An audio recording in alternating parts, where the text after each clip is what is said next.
How God Spared Us from the Ultimate Humiliation and Degradation by Mark Altrogge.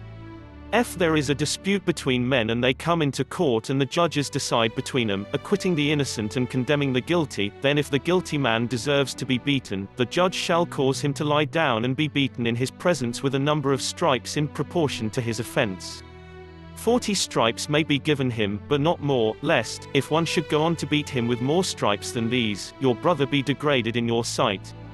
Deuteronomy chapter 25 verses 1-3. How merciful God was in dealing with Israel. A convicted man was to be whipped in the presence of the judge. But he was only to be given a number of strokes in proportion to his crime. The maximum he could receive was 40 stripes, so that he would not be degraded in the sight of his brother. Some crimes might have deserved more than 40 strokes, but God in his kindness did not want to see anyone humiliated in front of his brothers. But he did not show the same mercy toward his son. Then he released for them Barabbas, and having scourged Jesus, delivered him to be crucified. Matthew chapter 27 verse 26.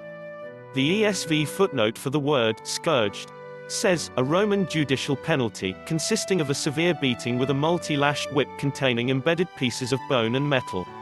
These cruel whips would literally shred the skin of one's back and sides.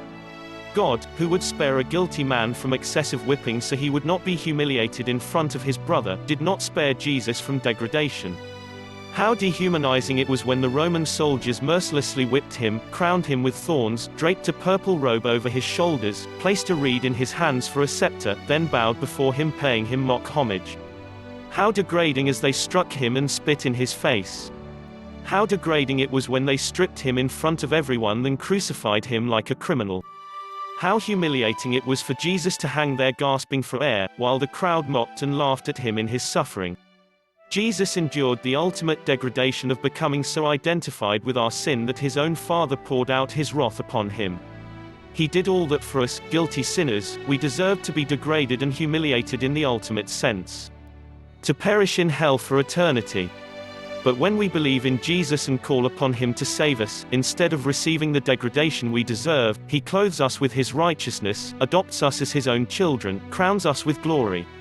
What an incredible, amazing God we serve. O Lord Jesus, you were scourged and humiliated and degraded for me that I might be lifted up, adopted as a child of God, and share in your inheritance. All glory, honor and praise to you. Don't forget to subscribe in my channel at youtube.com/iamtr3b.